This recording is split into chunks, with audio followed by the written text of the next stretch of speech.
वंदे मातरम साथियों। जो अभी हमारा कह सकते हैं कि धरना प्रदर्शन था अभी दिल्ली सचिवालय पे 17 और 18 और 19 2-3 दिन वो चला, वो भी काफ़ी सफल रहा। जहाँ तक हमें लग रहा है कि हमारी आवाज़ जहाँ तक पहुँचनी चाहिए थी वो पहुँच गई है। उसमें सबसे बड़ी वाली बात देखने की ये थी कि हम वहाँ पर गए थे, वहाँ पर क्या नाम है, केजरीवाल को ज्ञापन देने के लिए दिल्ली सचिवालय पर। लेकिन वहाँ पर हमारा ज्ञापन अगर मान लीजिए कि जैसे कि डॉक्टर तरुण कोठारी ये भी कह रहे हैं कि अगर ले लिया गया होता तो शायद हमें 2-3 दिन तक वहाँ रुक कर सड़कों पर लोगों को जागरूक करने की और अपनी आवाज़ बुलंद करने का मौका शायद शायद नहीं मिलता। तो मैं आप सभी लोगों से कहना चाहूँगा कि जब भी ऐसा कोई आह्वान हो कि कोई आपसे ये कहे कि आपको साथ में चलना है, और क्योंकि ये सब लोग जो डॉक्टर तरुण कोठारी जी हैं, विश्वरूप रॉय चौधरी है, साहिल गोयल जी है, देवेंद्र बलारा जी, और अब तो गिनती भी नहीं हो सकती इतने लोग साथ में आ गए हैं।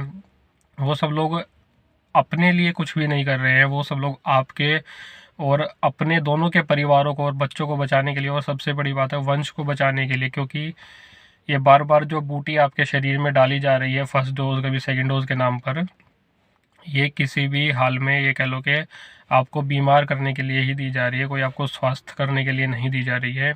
और अब तो ये सब लोग जान ही गए, सब ने फैक्ट शीट पढ़ ली है, जो भी साइड इफ़ेक्ट्स वगैरह हैं इनसे कोई अब अनजान नहीं रहा है। और तो समझदार व्यक्ति जो है वो जो जहाँ पर था वो क्या ना वहीं पर रुक गया है, पहली वाला पहली पर, दूसरी वाला दूसरी पर। और भाई जिसको फिर लगा हुआ कि लेके लगातार लेते ही रहना है तो भैया वो अपने लेते रहिए, कोई दिक्कत वाली बात नहीं है। लेकिन हाँ, ऐसा कोई आह्वान हो जब आपको कहा जाए कि आपको पहुंचना है तो आपको वहाँ पे ज़रूर पहुंचना चाहिए, क्योंकि वहाँ पे आपको बहुत सारी चीज़ें सीखने को और देखने को मिलती है कि असल में सरकारें कर क्या रही हैं। वो सिर्फ उद्योगपति जो अंबानी अडानी है उनकी कठपुतली नहीं है, बल्कि वो तो और भी ज़्यादा विदेशी आप कह सकते हैं कंपनी कहिए या विदेशी ताकतों द्वारा उनको कंट्रोल किया जाता है।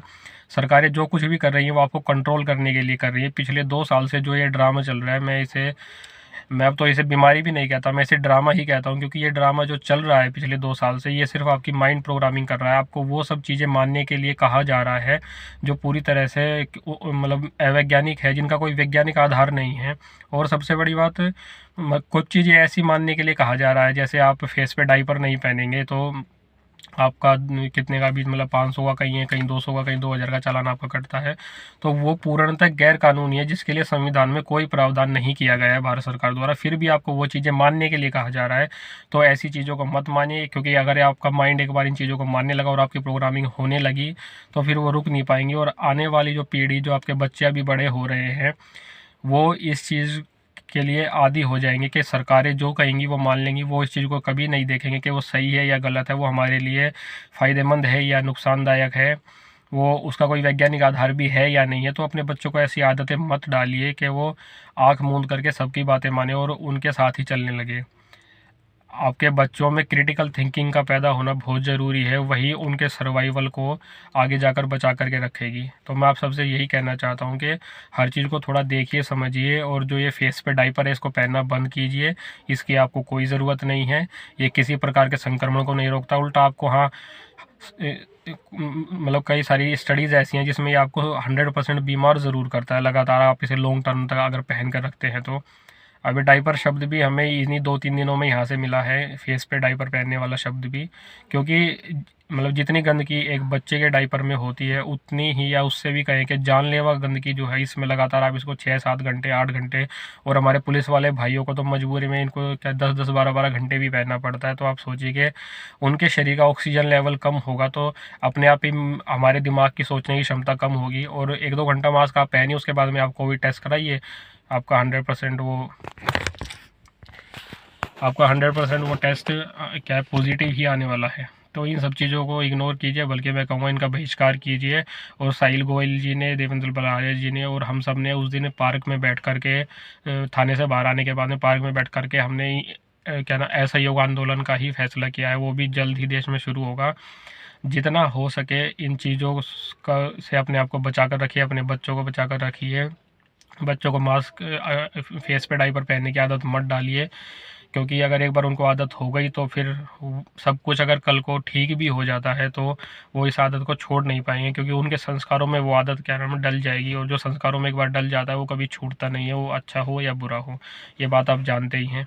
तो अब सिर्फ यही कहने की बात है कि इस ड्रामा जो हो रहा है ये सब चीज़ें आपको सिर्फ आपकी माइंड प्रोग्रामिंग पिछले 2 साल से सरकार कर रही है, जिसका कोई वैज्ञानिक आधार नहीं है। आपको सिर्फ गैर ज़रूरी और अवैज्ञानिक बातें मानने का और गैर कानूनी बातें मानने का आपको अभ्यास कराया जा रहा है सरकार की तरफ से, और आप सब लोग उस चीज़ को मान भी रहे हैं। तो अभी भी वक्त है, संभल जाइए, वरना बाद में शायद संभलने का मौका मिले या ना मिले। अगर आप एक बार इनकी फालतू की बातें जिनका कोई सिर पैर नहीं वो मानने लगेंगे तो फिर ऐसा कोई चांस नहीं बचेगा आने वाले टाइम में आपके बच्चों के पास में कि वो कुछ भी इस तरीका का अगर उनके साथ में होता है तो वो उस चीज़ को इग्नोर करें या उसका विरोध करें या उसकी सच्चाई लोगों तक बताएं। तो मैं आपको यही कहना चाहूँगा कि आप इस जो ये क्या कह सकते हैं मायाजाल जो इन्होंने बिछा रखा है 2 साल से आप लोगों को बेवकूफ़ बनाने का, इससे बाहर निकलिए और अपने बच्चों को भी सच्चाई बताइए। और एक सबसे बड़ी बात, स्कूल्स के जो प्रिंसिपल है, कई जगह सुनने में आया है कि वो बिना बताए चुपचाप से अपने स्कूल के बच्चों को जिस तरीके से भी समझा करके ये जो बूटी है, ये जो लगने वाली बूटी है, ये लगा रहे हैं। तो मैं आपसे ये कहना चाहूँगा कि अपने बच्चों को समझा दीजिए अच्छे से कि इसके क्या साइड इफ़ेक्ट्स हो सकते हैं, और उन्हें ये चीज़ बोल दीजिए कि ऐसी कोई भी जो बात आपका टीचर, प्रिंसिपल कोई भी कहता है, स्कूल का स्टाफ, तो वो आपको मानने की ज़रूरत नहीं है। आप उसको वहाँ से स्कूल को छोड़िए और सीधा घर पे आ जाइए, क्योंकि अभी 15 साल के बच्चों तक ये लग रही है। 15 साल का बच्चा किसी भी स्कूल में पढ़ता हो तो वो अपना क्या नाम है बस वस ऑटो वोटो पकड़ के कुछ भी अपने घर पे आराम से पहुँच सकता है। तो अपने बच्चों को ये समझा दीजिए कि अगर ऐसा कुछ भी वो करे तो वो कम से कम आपकी जो रिटन कंसेंट लेकर के ही करे, उसके बिना वो ना करे इस चीज़ को। तो अभी हमारा अगला प्रोग्राम जो बन रहा है वो 12 तारीख का पीएमओ का हम लोग जा रहे हैं दोबारा से इस बारे में उनको समझाने के लिए। अगर उनसे हो सकता है कि मिलना अगर हमारा होता है तो डॉक्टर तरुण कोठारी जी ने आह्वान किया है 12 तारीख को, वो कह रहे 12 मार्च को पीएमओ जाने के लिए। तो मैं कहूँगा कि आप सब लोग भी जो भी काम करते हैं उससे पहले ही जो भी अपनी जॉब है या कुछ भी है उससे अगर आप ले सके, अगर आप 1-2 दिन की छुट्टी लेकर के वहाँ पे आ सके तो बहुत ही अच्छा रहेगा, क्योंकि ये सब लोग आपके परिवारों के लिए भी लड़ रहे हैं। इन सब चीज़ों का विरोध कीजिए, अपने बच्चों को जागरूक बनाइए, अपने समाज को, अपने आसपास गली मोहल्ले वालों को जागरूक बनाइए। धन्यवाद। जय हिंद।